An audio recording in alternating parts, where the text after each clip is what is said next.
Comment on fait pour savoir si une drogue est vraiment dangereuse et à quel point elle peut l'être? Comment peut-on trouver ces informations dans un monde où les paniques morales forgent les politiques publiques et où les scientifiques, quelle que soit leur discipline, ne sont que peu ou pas écoutés? En 2007 est publiée une étude ayant pour objectif d'évaluer les conséquences sanitaires de nombreuses drogues circulant au Royaume-Uni. L'idée derrière était de pouvoir ensuite proposer une politique publique adaptée et basée sur des faits et non pas sur des croyances et des peurs fabriquées par les médias et les discours politiques réactionnaires. On y retrouve une classification sous forme de graphique qui permet rapidement de voir que la dangerosité associée à chaque drogue ne correspond pas vraiment à la classification légale en vigueur, au Royaume-Uni notamment.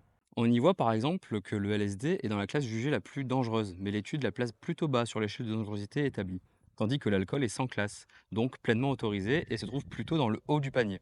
C'est une étude dite d'analyse décisionnelle multicritère, ou MCDA. Ça veut dire qu'elle prend en compte plusieurs critères reliés à un même objet étudié, et elle permet de comparer plusieurs de ces objets, ici les drogues, en se basant sur les mêmes critères d'évaluation pour chaque, ici les dommages physiques, sociaux et la dépendance associée aux drogues évaluées.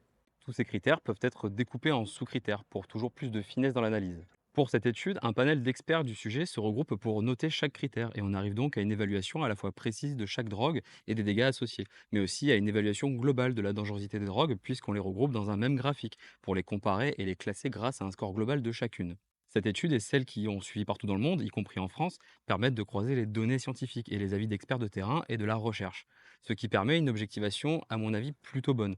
Et puis, avec le temps, des critères sont ajoutés pour mieux rendre compte de la complexité des effets des drogues sur l'individu et la société. Seulement, le souci est que cette objectivation contredit énormément le discours politique et médiatique au sujet des drogues, ce qui a notamment valu à David Nutt, à l'origine de la première étude MCDA de 2007, d'être viré de son poste de conseiller au gouvernement britannique, après avoir démontré que le LSD et la MDMA étaient des drogues moins dangereuses que l'alcool.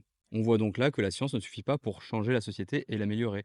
Elle doit aussi être soutenue par un discours politique qui doit accepter d'être contredit lorsque c'est nécessaire. Et si le gouvernement s'autorise à rejeter purement et simplement une réalité scientifique au sujet des drogues, il est légitime de se poser des questions sur sa capacité à prendre des décisions pour le bien commun et sur les intentions réelles derrière ce type de décision en opposition avec la méthode scientifique. En tout cas, pour ce qui est du classement des drogues en fonction de leur dangerosité avérée, on retrouve des tendances partout où les études sont faites. L'alcool est toujours dans le top des drogues dangereuses devant l'héroïne, les psychédéliques toujours dans les moins dangereuses, et en ce qui concerne les stimulants, cela varie en fonction du contexte de consommation dans la société. Mais la méthamphétamine et le crack semblent avoir une nocivité globalement élevée. Il existe beaucoup de moyens pour réduire les risques de la consommation de drogue, et pour savoir comment faire, il va me falloir pas mal de vidéos et de contenu sur drugs. N'hésitez pas à me faire des retours et me partager vos points de vue. Vous trouverez des liens en description pour creuser tout ça, et donc je vous laisse, à bientôt et prenez soin de vous.